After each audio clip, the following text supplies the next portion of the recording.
C'est Paradiso de retour. Bonjour les amis. Eh bien, peut-être qu'aujourd'hui, je vais pas me faire que des amis, mais ça fait rien, tant pis. 2024, c'est une année où je vais peut-être prendre un peu plus position sur certaines choses, certains sujets qui me tiennent à cœur, et là, c'est le cas. J'ai vécu une expérience personnelle qui m'a laissé un goût très très amer. Déjà parce que la situation est assez désagréable, mais en plus parce que j'ai payé pour ça. Et enfin, j'ai pas payé pour ça, ce qui m'est arrivé, mais j'ai payé à la base. Je vous explique, hein. Je suis guérisseuse holistique, hein, et ça c'est un panel de choses que je peux faire. Entre autres, je suis coach et je suis thérapeute. Et je suis guérisseuse, énergéticienne. Bon, bref. J'ai fait appel à la même profession que moi. Une personne que je ne connaissais pas dans la même profession que moi, en me disant que cette personne-là allait peut-être, probablement, être à la hauteur de mes exigences. J'avais besoin d'une séance de coaching. Je peux me la faire toute seule. C'est beaucoup plus long. Et moi, j'aide tellement, tellement, tellement de gens que mon rêve, ce serait aussi que certaines personnes puissent m'aider. Donc voilà, j'ai fait appel à celle-ci et je vous passe le plus gros, mais il y a une chose, entre autres, dont j'ai envie de parler ici, c'est méfiez-vous des personnes qui vont vous donner pour vérité leur propre vérité. Méfiez-vous de ces gens qui pensent avoir la légitimité pour vous dire certaines choses et pour essayer de vous les faire rentrer dans la tête et de vous formater quelque part avec, hein. En l'occurrence, sa légitimité à elle, c'était que c'était elle la coach et moi la coachée. Elle, la sachante avec un S majuscule, et puis moi, celle qui avait besoin d'un petit réglage, d'une petite remise à niveau, celle qui n'était pas tout à fait à son niveau. Et sur un ton très autoritariste, elle a tenté de m'expliquer deux points. Un, ce que sont les ados. Deux, ce qu'est, comment dire, je ne vais pas trop tout vous dire tout de suite, comment est-ce qu'on en arrive à pousser quelqu'un à faire une chose. Alors, ce que sont les ados, je ne sais pas d'où ça sort, de son chapeau magique, hein. Peut-être qu'elle a un enfant ou deux. Je sais pas. Je n'ai pas eu l'impression. Elle m'a dit beaucoup de choses de sa vie, mais elle n'a pas parlé d'enfant.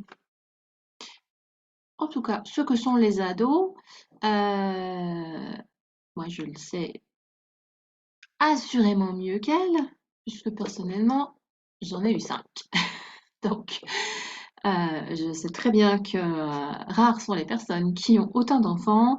Et puis quand on en a autant et qu'on rencontre une personne qui en a 5, on lui dit: «Ah, moi aussi!» Voilà, ça c'est classique, hein. Donc non, non, elle n'a pas dit ça du tout, elle n'a rien dit d'ailleurs. Donc je suppose qu'elle n'a pas d'enfant. Ou en tout cas, c'est pas comparable. Quand on a élevé 5 enfants, surtout la majorité du temps et à cette période-là de l'adolescence, complètement seule, bah, je crois qu'on sait ce que c'est que des ados, hein. Alors, cette personne, ça c'est sûr, n'a pas fait la profession que moi j'ai faite, à savoir que j'ai été enseignante. J'ai évolué dans un milieu d'enfants. J'ai appris comment on s'occupe d'enfants, j'ai appris comment on éduque les enfants, j'ai appris comment fonctionnent les enfants, comment se construisent les enfants. Et j'étais institutrice bon, jusqu'au, à l'époque, il y a eu une époque où j'ai enseigné, où quand on était en CM2 dans des quartiers pas favorisés, on pouvait avoir 12 ans même, hein. Voilà, jusqu'à cette tranche d'âge-là. Et après, même en cours particulier chez les gens, j'ai travaillé avec des ados. Donc, je suis pédagogue. Ça veut dire que quand on est pédagogue, on a de l'instruction. On a de l'éducation sur la construction psychologique, hein, les évolutions des compétences d'un humain qui passe dans le ventre de la maman jusqu'à l'âge adulte. C'est pas à moi qu'on va expliquer ce que c'est qu'un ado. Quand on n'a pas au moins les mêmes compétences que moi. Je pense qu'à un moment donné, voilà, il faut savoir relativiser. Si vous n'avez jamais fait de pain de votre vie, je pense que ce serait assez malvenu. Encore que, je vais rajouter quelque chose d'autre. Si vous n'avez jamais fait de pain de votre vie, que vous n'avez jamais étudié comment on fait du pain de votre vie, parce que vous pouvez avoir une énorme connaissance théorique sur le sujet et ça pourrait jouer dans la balance. Mais si ce n'est pas le cas, vous n'y connaissez strictement rien, vous n'allez pas expliquer à un boulanger comment il doit faire son pain. Comment pouvez-vous? Ce n'est pas possible. Alors, ça c'est un premier point. Je suis scotchée de l'aplomb de certaines personnes sous prétexte qu'elles ont une casquette professionnelle. Cet aplomb a assommé des vérités qui n'en sont pas et a infériorisé les autres personnes, a tenté d'inférioriser. L'autre point, c'est d'avoir, avec autoritarisme, vraiment, presque agressivité, tenté de m'expliquer comment des enfants, des ados, peuvent en arriver aujourd'hui dans notre société à obéir à certains conseils, certains diktats. Et là, il faut savoir quand même que je suis spécialiste en programmation neurolinguistique. Je suis coach en PNL. En tant que coach en PNL, et j'ai pas fait que ça d'ailleurs, j'ai aussi fait du coaching en efficacité, en vente, en art de la vente, art entre guillemets. Il y a une grosse part de manipulation psychologique dans la vente. Et donc, comment est-ce qu'on fait pour orienter des jeunes vers là où on veut les emmener? Comment est-ce qu'on fait pour manipuler les masses? Et si vous me suivez, vous savez que j'ai déjà fait des vidéos sur la manipulation de masse.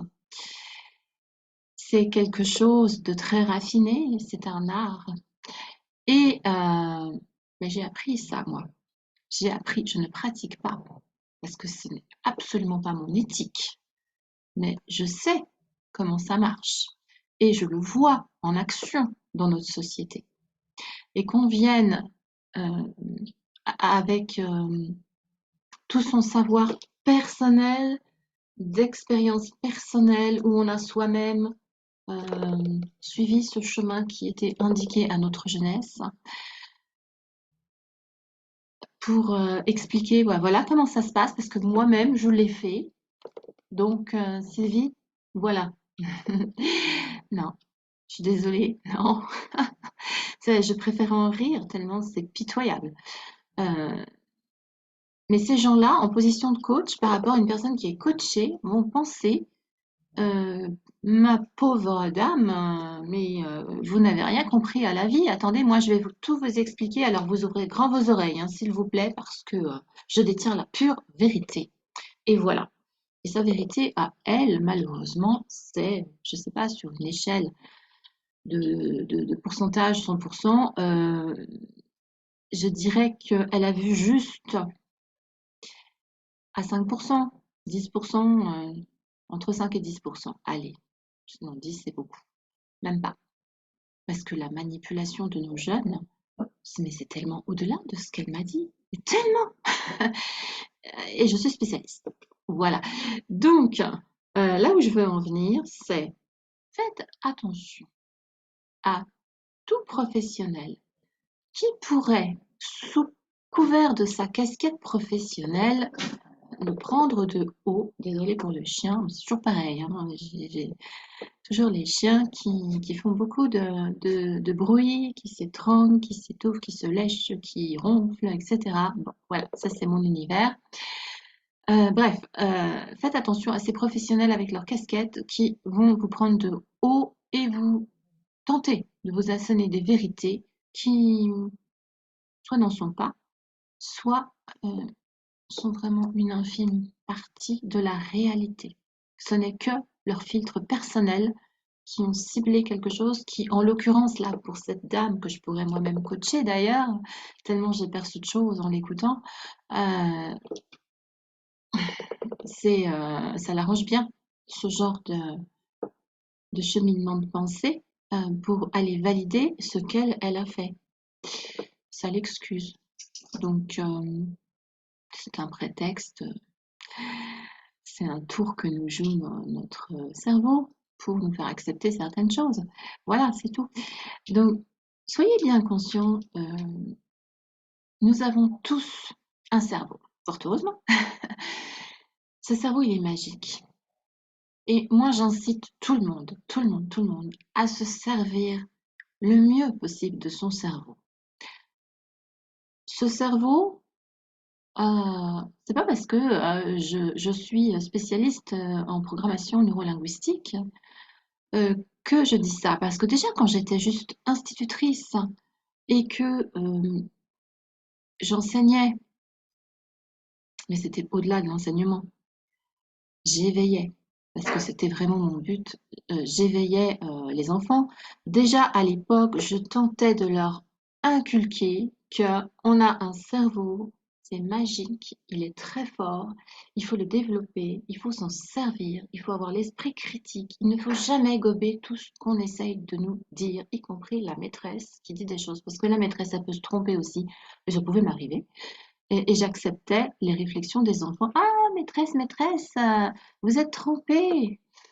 Et je regardais et je me demandais, je me suis trompée ou je me suis pas trompée? Je me posais vraiment la question. Ça a pu arriver parfois qu'effectivement, je m'étais trompée et je n'avais plus qu'à rectifier. Merci les enfants. Eh bien, faites la même chose. Mettez-vous dans cette posture.